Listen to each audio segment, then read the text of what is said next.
A ALPA apresenta Impacto Verde. Nesta série, apoiada pelo Fundo Vale, Bárbara Pacheco, CEO da Verde Novo Semente, conversa com empreendedores que atuam na restauração e preservação ambiental. Olá, pessoal! Como é que vocês estão? Sejam bem-vindos aí a mais um episódio do nosso Impacto Verde. Bom dia, boa tarde, boa noite.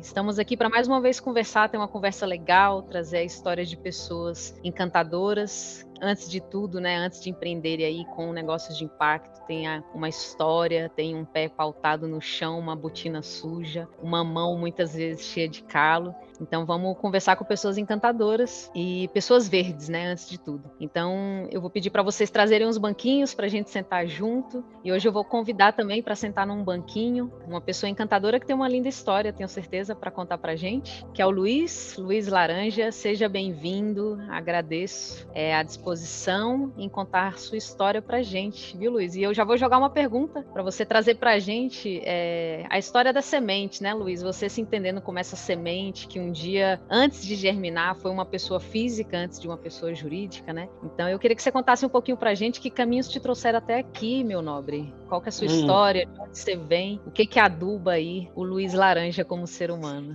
Bárbara, uma satisfação falar contigo, é um prazer aí compartilhar algumas histórias com essa turma aí interessada nesse assunto aí dos negócios sustentáveis, negócios de impacto, enfim. Mas começando aí com a tua colocação, um pouco da minha trajetória. Bom, do ponto de vista prático, acho que tem um fit total aqui com o início da tua chamada, né, para falar de semente e tudo mais. Meu sobrenome é Laranja, né? E, na verdade, é um tremendo de um privilégio, né? Porque o meu tataravô era um vendedor de laranjas. Então, ele ficou conhecido como Seu José das Laranjas, ninguém sabia o sobrenome dele. Quando nasceram os filhos, ele botou Laranja porque era a identificação com ele. Então, eu tenho um tremendo orgulho de ter o nome de uma árvore, né? Então, quando você falou como é que nasceu essa semente e tal, vem desde o nome, né? Eu sou gaúcho, na fronteira com a Argentina, me criei numa fazenda de gado na fronteira do Rio Grande do Sul, me formei em medicina veterinária na Federal do Rio Grande do Sul, vim para São Paulo fazer mestrado na Exalc, mestrado em agronomia. E, para encurtar uma história longa, eu terminei meu mestrado e acabei fazendo um concurso para professor da USP, da Universidade de São Paulo, e acabei me tornando professor muito jovem da USP, com 25 anos de idade. Na época, a USP ainda aceitava mestres, né, como professores. Foi uma sorte danada. Aí fiz meu doutorado em São Paulo, em veterinária, fui para os Estados Unidos, fiz meu pós-doutorado, e a minha especialidade era pecuária, dentro da academia. Então, eu fiz a primeira parte da minha carreira na academia, como professor e pesquisador da USP, na área de pecuária, mais especificamente na área de pecuária de leite. Mas eu sempre tive uma ligação muito forte com a questão ambiental, porque desde a minha juventude eu fui um ativista. E nem queira saber as barbaridades que eu fiz na minha militância juvenil. Até gostaria de saber, viu? Depois a gente conversa sobre isso em off, né? Então, é isso. Há 40 anos atrás, eu já participava do movimento ambientalista em Porto Alegre. Aí, quando eu nessa jornada pela academia, eu acabei dedicando muito tempo para estudar e tudo mais, e deixei um pouquinho de lado a minha militância política, ambiental. E, quando eu voltei do meu pós-doutorado nos Estados Unidos, falei, bom, agora está na hora de retomar essa história. E aí, eu dei uma guinada. Eu pedi demissão da USP e fui morar na Amazônia. A moçada achava que eu tinha tido um surto psicótico, né? Falou, o cara ficou maluco, né? O cara pediu demissão da USP e foi morar na Amazônia. E eu fui empreender na Amazônia. E a lógica de ir para lá é porque as taxas de desmatamento da Amazônia estavam um absurdo, né? E todo lugar que eu viajava muito, no mundo inteiro, para ir em congressos, as coisas, e todo lugar que eu ia no mundo, as pessoas falavam, cara, Amazônia, não sei o quê, tá. Eu falei assim, rapaz, se o negócio está pegando fogo na Amazônia, é para lá que eu vou. E fui empreender. E aí montei uma empresa de processamento de castanha do Pará, porque a minha lógica era desenvolver negócios que estivessem alinhados com a conservação da floresta, né? E aí começou o meu envolvimento com essa história aí, que na época nem se chamava, nem tinha esse nome, estava começando o nome de investimento de impacto. Então, basicamente, a gente comprava castanha das comunidades e 80%, 90% da castanha nossa vinha de comunidades indígenas, né? E aí foi uma jornada espetacular. Eu ia para as aldeias, ficava lá uma semana, 10 dias com os índios e tal. E acabei desenvolvendo uns produtos de alto valor agregado a partir da castanha, porque eu falava, cara, a gente precisa agregar valor dessa maravilha da floresta, né? Aquilo era uma dádiva. E como eu vinha da área de nutrição, da área de alimentos, quanto mais eu estudava a castanha, mais impressionado eu ficava. Falei, cara, isso aqui é divino, né? Porque todos os aspectos nutricionais da castanha é uma maravilha e que literalmente caía do céu. Às vezes as pessoas, eu vinha aqui para São Paulo, para as feiras, mostrava as esponjas, as castanhas, os caras falavam assim, quem que plantou as castanheiras? Daí eu dava aquela pensada, falava, Deus, né? Porque, né? É nativo, né? Então, Deus, né? Então, literalmente, cai do céu um negócio divino, porque a gente não precisa nem subir no pé para colher, né? Então, foi uma jornada extraordinária. Aí a gente desenvolveu um azeite extra virgem de castanha, creme de castanha, farinha de castanha e tudo mais. E aí teve uma coisa marcante nessa história de investimento de impacto. Essa empresa, que chamava Ouro Verde Amazônia, foi a primeira empresa B do Brasil. E não existia sistema B, não tinha esse nome. Nós fomos certificados pelo escritório do B-Lab de Nova York. Então, eu até brinco que eu fico muito contente com isso, para saber que no Brasil o sistema B nasceu na Amazônia. E com um produto tão emblemático do ponto de vista de simbolismo, né, que é a castanha, com as comunidades e tal, e uma riqueza nutricional espetacular. E aí que surgiu meu envolvimento com esse negócio de investimento em impacto. E se você deixar, eu falo pra caramba, porque eu mantenho meu vício de professor. Os caras dizem, não dá um microfone pro laranja, porque daí lascou, né? Nossa, Luiz, então nós somos dois. Eu também sou uma faladora, assim, excepcional. Tem uma coisa que eu falo muito bem, faço muito bem, é falar. Mas que incrível, cara, conhecer a história de alguém que traz essa potência, assim, eu anotei algumas palavras aqui que você foi falando, né, inconformado, pegando fogo e para lá que eu fui, né, a Amazônia estava um boom pegando fogo e para lá que eu fui, né. Então, isso acho que dialoga muito com a gente, né, empreendedores de impacto, assim, a gente traz essa inconformidade, né, essa ousadia, assim, na alma. Eu não sei se isso se conecta, até deixo como uma pergunta agora para você. Eu não sei se isso se conecta muito com alguma característica sua muito pessoal, de inconformado, ousado, criativo. Você sempre foi assim, caminhando em direção ao fogo? Como que é isso dentro do laranja, assim? Olha, eu sempre fui assim, eu sempre gostei muito de falar, sempre tive muita facilidade de relacionamento e por essa característica acabava sempre liderando as iniciativas e tal, é uma coisa muito espontânea, né? Outro dia eu estava lembrando, quando eu era criança e tal, eu sempre era escolhido, tinha líder de classe, né? Fazia votação lá, escolhia o cara e tal. E dos 8 anos do meu ensino básico, aí eu fui o líder de 7. Aí depois eu entrei na faculdade. Aí dos 5 anos que eu fiquei na faculdade, eu fui presidente do Centro Acadêmico 4. Né? E fala assim, puta, mas por quê? Eu me divertia com isso. Eu não queria ser presidente de nada, não. Você gostava de aparecer? Não, eu achava divertidíssimo, né? Então, era um pouco isso, assim, gostar de falar e fazer e tomar frente. Então, é um pouco da característica. Mas acho que é isso, é muito... Eu me faço relacionamento muito fácil, né? E sempre gostei de desafio e tal. E aí tem algumas coisas interessantes, porque aí, depois de 6 anos morando na Amazônia, que foi uma jornada muito interessante, porque eu me mudei para lá, eu tinha um filho, recém-casado, um filho com 6 meses de idade. Um ano depois nasceu meu segundo filho lá na Amazônia, né? Que eu brinco com ele, falo, puta privilégio, hein, velho? Você podia ter nascido em São Paulo. Não, imagina, nascer em São Paulo, não dá ibope nascer em São Paulo, né? Agora nascer na Amazônia é cool, né? Falei, meu... Então, aí o meu filho nasceu lá e tal. E aí fiquei 6 anos, e aí uma grande empresa, um grande grupo de São Paulo comprou o controle da minha empresa. Eu voltei para São Paulo como sócio minoritário e gestor dessa empresa, vim trabalhar no escritório corporativo do grupo aqui, e esse grupo tinha um projeto gigantesco na Amazônia, gigantesco. Os caras tinham 1.400.000 hectares de terra na Amazônia, um dos maiores planos de manejo florestal certificado do mundo e tal, e eu me envolvi ainda mais na Amazônia, né, mesmo estando em São Paulo. E aí teve mais um outro episódio também, que eu digo que tem uma série de circunstâncias na minha vida muito engraçada. Um belo dia um camarada me ligou, falou, cara, queria trocar uma ideia contigo, vamos tomar um café? Vamos.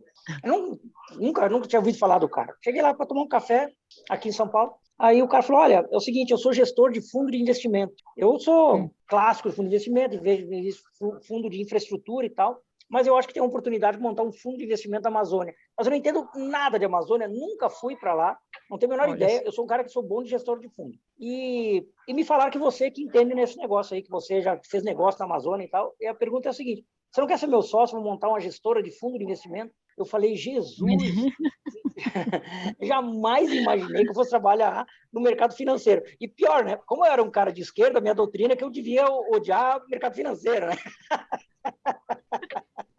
E aí você fez foi dar a mão, porque era isso que impulsionava, né? Exato. E aí, aí nós criamos uma gestora de fundo de investimento e estruturamos o primeiro fundo de private equity com foco em negócio de impacto na Amazônia. A gente levantou 40 milhões de dólares para investir na Amazônia, eu jamais imaginava um negócio desse.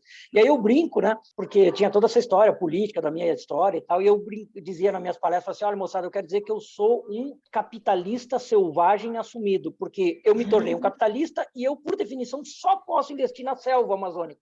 Então eu virei literalmente o capitalista selvagem, né? E consciente, olha só, trouxe uma nova vertente para tudo isso, com muita luz e clareza. Cara, eu pensei que eu estava conversando com uma semente de ser humano, eu estou conversando com uma raiz, né, laranja? Eu vou te chamar de laranja, desculpa. Laranja, né? todo mundo chamava Luciano, eu nem lembro. Nossa, eu estou conversando com uma raiz, né? O cara que trouxe aí Sistema B dentro da Ouro Verde Amazônia, né? Começou com essa questão dos fundos de investimento na Amazônia. Então é um cara que estrutura tudo isso, né? Satisfação imensa estar conversando sobre tudo isso com você. E dentro disso eu vou puxar o nosso próximo bloco de perguntas, né? Partindo aí da semente. Agora essa semente germinou e ela começa a ter uma plântula aí, né? Ou eu acho que já é uma árvore frondosa, talvez. Mas eu gostaria de jogar para você a pergunta do que é a Caporã. O que é esse negócio? O que ela traz de regeneração para o mundo, para as áreas, e eu imagino que também traga para as pessoas, né? Porque somos aí impactos socioambiental. Então, além de impactar áreas, eu acho que você traz essa potência na Caporã, né? Mas eu jogo essa bola para você. O que é a Caporã? Responde para mim. Legal. Bom, é só conversa boa, Bárbara, aqui. Muito legal. Bom, a Caporã é uma empresa que eu criei junto com alguns sócios há 3, 4 anos atrás, e, na verdade, ela é fruto de uma reflexão nossa, enquanto grupo de sócios, fundadores da empresa e tal. Que é um grupo diverso. Eu sou veterinário, venho dessa área da pecuária e tal, embora tenha essa passagem aí com a castanha da Ouro Verde e tal. Aí nós temos engenheiro, nós temos um cientista do clima como sócio. Então tem uma diversidade de gente aqui dentro e que tem uma reflexão. E o nosso ponto é que o maior desafio da humanidade é a questão das mudanças climáticas. Se tem alguma coisa, vai ter um impacto assim muito relevante e talvez o maior desafio para nós, como espécie, como sociedade, vai ser superar essa questão aí das mudanças climáticas. E isso é fruto de uma série de convicções nossas, de estudo.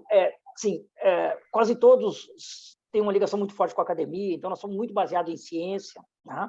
E como pessoas que acreditam na ciência, a gente lê o que está escrito sobre o tema das mudanças climáticas. E eu digo, o maior painel de ciência já constituído na história da humanidade é o IPCC.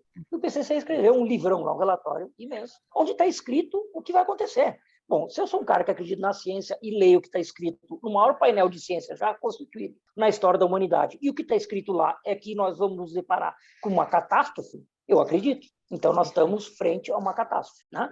Mas a questão é, tem algum jeito de nós sairmos dessa catástrofe, dessa destruição, desse nosso modo de usar o planeta que está nos levando a uma destruição? Tem alguma chance de nós escaparmos? Tem, mas essa chance é mínima, ela é minúscula. Mas eu sempre brinco.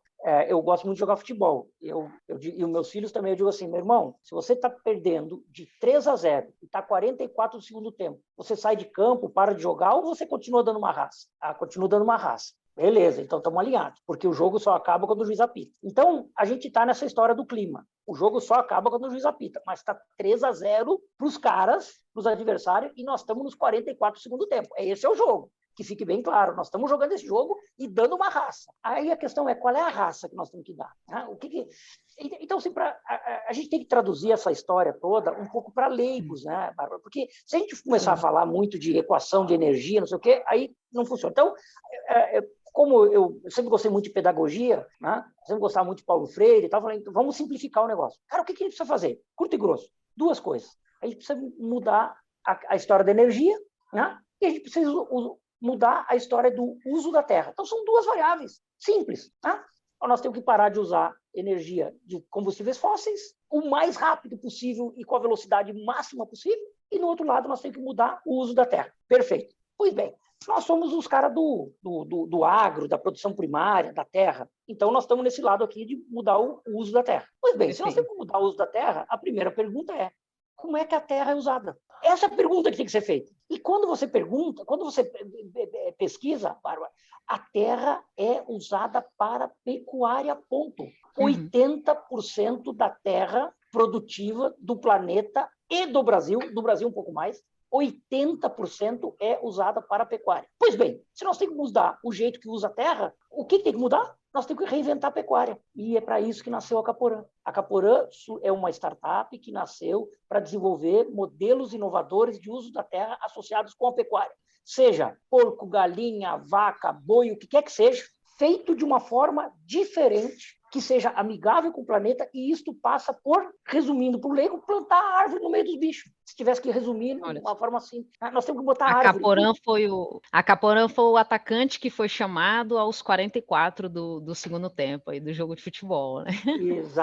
Exato. Então, isso é a Caporã. Né? Então, nós desenvolvemos modelos de produção animal integrada com agrofloresta, com baixa pegada de carbono e tudo mais. Aliás, tem um negócio interessante. A partir do momento que eu tive essa relação com as comunidades indígenas e tal, aí caiu minha ficha assim, da história dos índios, né, cara? Cara, essa ocupação do nosso território aqui é uma crueldade assim, não tem mais não tem o que fazer para reverter o processo. Então eu digo, a gente tem que resgatar a memória. E a partir de então eu comecei a botar o nome das minhas empresas todas no Tupi.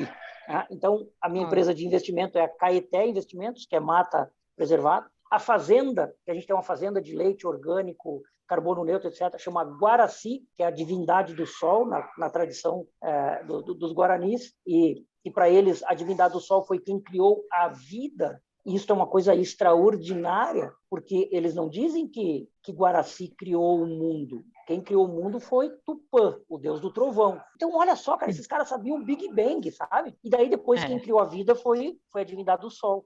Tá? Então, agora sim. A Caporã é uma história meio mitológica que a Caporã é o ser que protege os animais da floresta, a floresta e os roçados. Então, era mais ou menos o seguinte, os índios tinham esse conceito assim, olha, Caporã é um ser que mora na floresta, que se você maltratar a floresta, os roçados ou os animais da floresta, o Caporã te pega. É tipo o bicho-papão, sabe?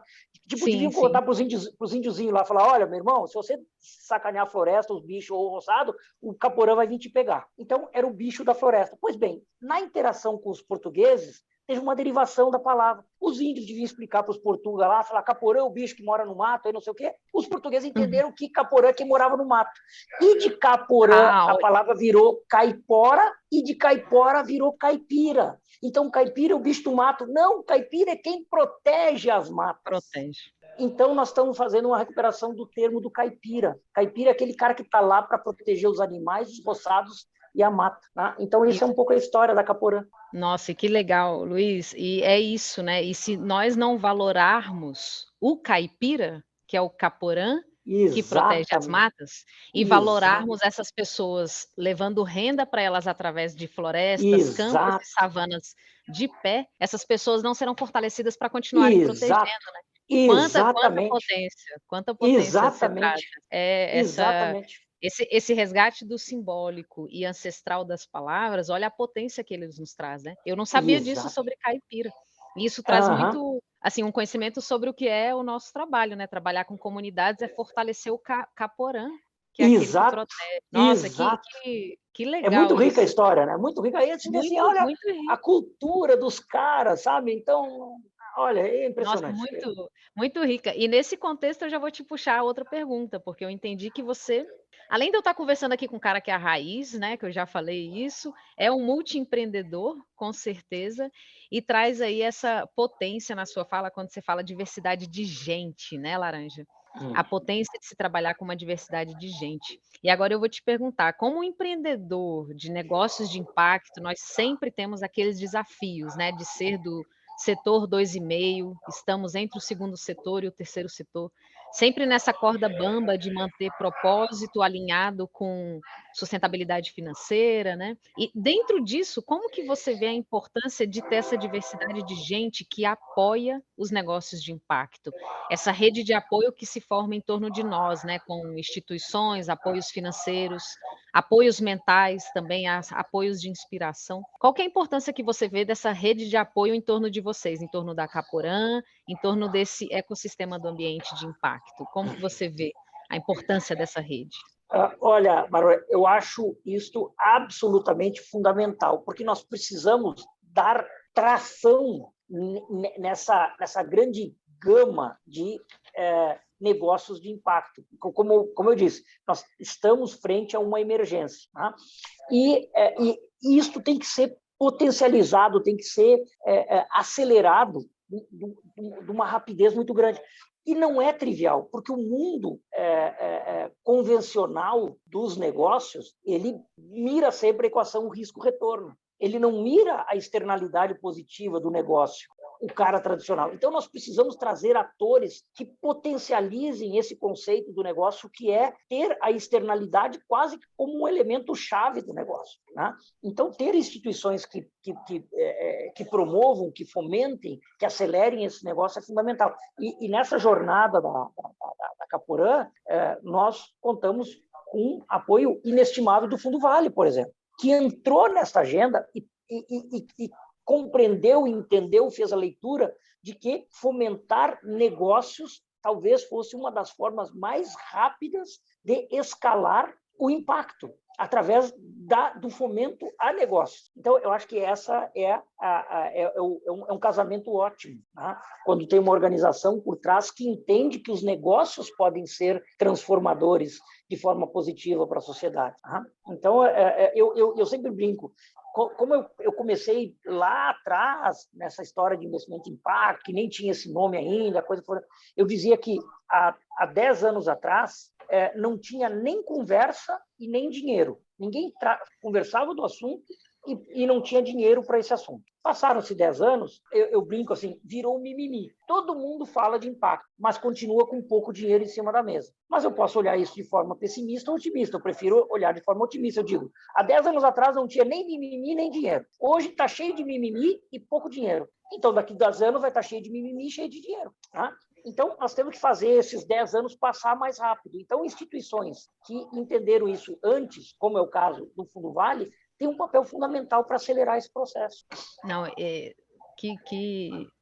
legal trazer essa reflexão, né, sobre a importância de uma rede de apoio que apoia um ecossistema, e é isso. Talvez você entendeu que o mimimi ele vai ser constante, mas é bom a gente focar no copo, né, meio cheio e não meio Cheio. vazio, né, no ambiente de pacto. A gente vive assim, né, acreditando nessa questão do propósito, pondo esse coração muito na mesa, e esse coração que tem um valor monetário, né, que ele pode girar uma economia e pode fazer a gente sair do linear para o circular, né, Luiz? Perfeito. Se as forças que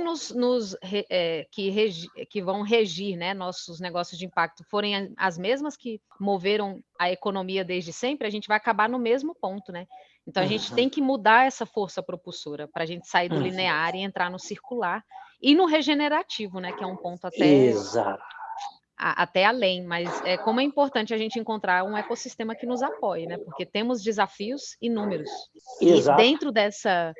dentro desse ponto, né? Eu imagino que você tenha tido muitos desafios na sua caminhada, mas também imagino que mesmo com os desafios, a Caporã já alcançou aí resultados mensuráveis. né, dessa história. Então, o que você tem? Essa árvore cresceu, né? A gente saiu lá da sementinha, que é a sua história, agora uma planta cresceu e a gente tem uma árvore aí jogando frutos para o mundo, né? Então, quais que são os resultados que você já alcança? O que você pode Uhum. trazer de resultados da Caporã? O que você já tem impactado aí na área ambiental, na área social? Que números vocês podem nos trazer dessa força, né, do fruto de vocês no mundo? Então, a jornada da Caporã tem sido extraordinária, desde o dia que nós começamos. E, óbvio, tem muitos desafios, mas a gente tem resultados muito interessantes. Tá? Então, assim, coisas práticas.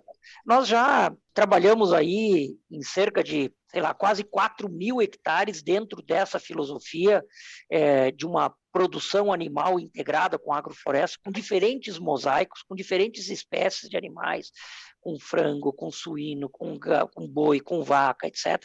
E com resultados muito interessantes. Isso nos deixa animados. E com coisas concretas saindo lá na ponta. Então, eu posso dizer, por exemplo, que nós lançamos há menos de um ano atrás o primeiro leite carbono neutro do Brasil. Então, nós temos uma marca de leite. Então, as Que pessoas, fantástico. né, já podem consumir esse leite, né, que é um leite triplamente certificado. Ele tem uma certificação de carbono neutro, ele tem uma certificação de orgânico, tem uma certificação internacional de bem-estar animal. Então eu digo assim, você pode tomar o seu leite em paz, né, com a consciência tranquila, aproveitando, degustando.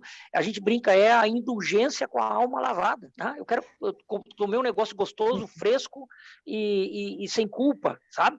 Então é uma coisa extraordinária. E aí quando a gente lançou essa proposta, a maioria das pessoas falava, cara, isso não dá, isso é coisa de pequena escala, é só o cara que tem 5 vaquinhas. A gente falou, não, nós vamos fazer isso em escala. Né? Então a gente já está com, a gente tem leite, tem queijo, tem kefir, tem coalhada, tá no mercado. Então já se traduziu em coisas palpáveis que não só quem produz ou o modelo de produção que nós desenvolvemos nessa quantidade já significativa de hectares tem todo esse benefício, essa oportunidade da transformação, mas até o cara que consome. Então, o nosso impacto se espalhou de forma significativa. Então, hoje nós estamos em 6 estados da federação. Quer dizer, o cara que está em Florianópolis, ele pode comer o kefir dele, a coalhada dele, com todos esses atributos socioambientais. Né? Então, são coisas muito interessantes. A gente desenvolveu alguns sistemas de criação. Então, por exemplo, a criação de suínos totalmente ao ar livre, comendo uma dieta alternativa. Olha, é incrível a interação da gente com os animais. São os animais de uma docilidade absurda. Olha, os animais não ficam doentes. Não ficam doentes. Por quê? Porque eles são criados com a comida boa, solto, livre. Né? Então, isso nos anima muito, porque nos acena com uma perspectiva de escala desse negócio, de inclusão. Né? A gente sonha aí com um dia que vai ter um rio de agricultor familiar integrado nessa cadeia produtiva e produzindo um suíno, um leite, um frango, com esses atributos todos, né? E trazendo um benefício para o planeta. Então, resultados assim muito interessantes, coisas já palpáveis, como eu disse, já estamos um produto na gôndola do supermercado. Né? Então, eu acho isso muito positivo, vejo sempre de forma muito otimista. Não, com certeza, resultados incríveis, assim, não só do âmbito ambiental, que ressignifica toda uma relação, né, com aquilo que é natureza, meio ambiente, valoração, né, dos nossos processos produtivos, regeneração de solo, áreas e pessoas, né? Eu sempre trago as pessoas porque vai muito ao encontro do que você trouxe do Caporã, que foi Sem talvez dúvida. um grande aprendizado que eu levo daqui. Então são resultados realmente incríveis. Parabenizo assim pelo seu trabalho. E nessa sua jornada, Luiz, como você já trouxe, os desafios são muitos, né? Então, se você pudesse ter um encontro hoje, né? Puxar alguns desses nossos ouvintes e algumas dessas nossas ouvintes aí, se elas pudessem sentar com você num banquinho agora, de frente para você, assim, de frente com laranja, né? E pudessem ouvir de você uma semente, um conselho em forma de semente, assim, que você possa dispersar pelo mundo para esses novos negócios que estão vindo, esses novos empreendedores. Que mensagem você deixaria para essa galera, né? Que sementes você dispersaria aí e deixaria pelo mundo como uma esperança, uma mensagem de alguém que já vem de uma longa caminhada? O que você deixaria para essa galera? Então, Bárbara, eu acho assim, para quem tem o espírito empreendedor, a gente tem que ter fé, né? é isso. Eu vou contar uma historinha muito rápida. Um dia eu estava num evento cheio de gente importante aí, Banco Mundial e não sei mais quem e tal, e eu fiz um depoimento um pouco pessimista com relação à questão das mudanças climáticas. Eu dizia que a chance de nós evitarmos uma catástrofe era minúscula, se é que a gente tinha alguma possibilidade, né? Porque eu estou pautado pela ciência, a ciência já escreveu o que vem pela frente e tal, então eu fiz uma conversa um pouquinho pessimista, assim, do ponto de vista do grau de dificuldade da gente sair desse desafio aí violento. E aí um amigo meu levantou e falou assim, Laranja, eu acho que está ótima a tua análise do ponto de vista científico, você é um cara que vem da academia e tal. Ele falou, velho, mas nunca duvide do plano da fé, né? Do metafísico. Tá? Essa é a parte que está faltando na tua análise. Eu achei aquilo extraordinário. Então, a gente tem que ter fé. Tá? Não interessa que o jogo está 44 no segundo tempo, a gente está perdendo. Tá? Nós estamos cabeça erguida e correndo. Tá? Então, acho que esse é um ponto que eu sempre destaco. Mas eu queria colocar uma outra questão, que é para o cara que está na outra ponta, assim, falar, olha, e esse camarada que não é um empreendedor, esse cara que é o cara urbano, que está na cidade e tem suas convicções das mudanças que precisam ser feitas no mundo. Eu digo assim, ó, a força da atitude do consumidor muda o mundo. Tá? Eu digo, o melhor voto você faz quando você escolhe aquilo que você compra. Tá? Então, nós temos um poder na mão de transformação, as pessoas têm um poder de transformação na mão impressionante. Eu digo assim, vote com a sua escolha de consumo. Aí você transforma o mundo. Tá? Então, acho que essas duas coisas, assim, o poder que a gente tem na mão e a fé que a gente tem que tocar os negócios. Nossa, obrigada mesmo pela sua fala. Eu estava hoje pensando nisso agora na minha hora de descanso, assim, na hora do almoço, eu estava pensando exatamente isso, que vou retomar algumas das suas falas, né, que a gente tem que apoiar o caporã, o caipira, o sertanejo, o geiraizeiro, o quilombola, o camponês, e nós também podemos apoiar consumindo produtos de impacto. Isso tem mexido muito comigo. Então, isso vai totalmente ao encontro do que você traz, né? Apoiar a atitude do consumidor também governa esse novo mercado, né? Esse novo jeito de ver o mundo, né? Então, deixo aí como uma mensagem, né, para os nossos ouvintes que vêm da sua fala. E agora, para a gente encerrar, Luiz, assim, antes de tudo, agradecer imensamente. E por mim ficaria conversando, né? Nós dois faladores, né? Imagina. Ixi, até o fim do dia. Traz outra garrafa de café, né? Mas para a gente só encontrar vocês, né? Para o pessoal que está nos ouvindo aí, poder encontrar a Caporã e todos os seus negócios, né? Empreendimentos nesse rol multi-empreendedor que você tem. Onde é que a gente colhe suas sementes, né, meu amigo? Onde é que a gente te encontra nas redes? Onde é que a gente bebe dessa fonte? Então, se você puder trazer aí as redes sociais da Caporã e dos outros negócios, vai ser legal. Legal. Bom, a gente está concentrando toda a comunicação nossa em cima da No Carbon, porque a gente quer, inclusive esse nome é muito provocador, né? É muito engraçado quando a gente decidiu lançar um produto de marca, a gente contratou uma agência, uma galera, uns camaradas jovens de São Paulo, mega criativo, uma molecada assim, nossa, criativo. Aí eles fizeram um monte de entrevista conosco, tá? Um dia eles falaram, a gente já achou a marca do produto de vocês. Aí fomos lá na agência, né? Como que é? É No Carbon. Aí dá aquela parada, né? Fala, No Carbon? Mas, rapaz, esse trem aí de comer mesmo? Mas aí, assim, em 5 minutos que os meninos explicaram o que estava por trás disso, eu falei, cara, que troço extraordinário, porque ele é provocador. Ninguém fica indiferente quando vê um leite que chama No Carbon. O cara pode até não gostar, mas ele não fica indiferente. Então a gente pegou esse No Carbon para chamar atenção. Fala, cara, você pode não gostar, mas você vai lá para procurar para ver o que é isso, né?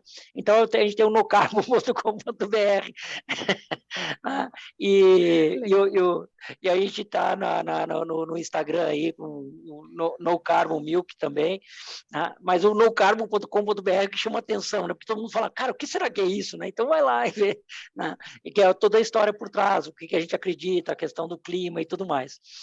Nossa, eu já irei atrás, porque o nome realmente me provoca. Aí atrás. Então funcionou, viu? A comunicação de vocês funcionou. A molecada é boa mesmo.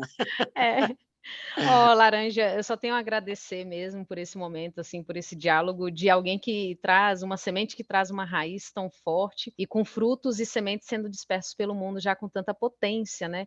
Então, só para trazer eu vou trazer aqui um trechinho de uma música do Belchior, que eu acho que ilustra muito bem a força que você me trouxe, né, que ele fala assim: "O novo momento precisa chegar, eu sei que é difícil começar tudo de novo, mas eu quero tentar". Isso vai muito do ter fé que você trouxe, né, e da crença no metafísico, que você ouviu lá um dia lá atrás. Então eu só queria te agradecer imensamente por esse bate-papo, espero que os ouvintes tenham gostado também, espero te encontrar aí pela jornada de impacto, né, essa longa caminhada que nós temos juntos, com certeza. Brigadão, viu, por tudo. Eu que agradeço, Bárbara. Foi um prazer aí interagir contigo. Parabéns aí pelo teu trabalho e estamos sempre às ordens aqui. Foi um imenso prazer interagir aqui, bater esse papo gostoso. Brigadão. Tchau, tchau, querida. Tchau, tchau.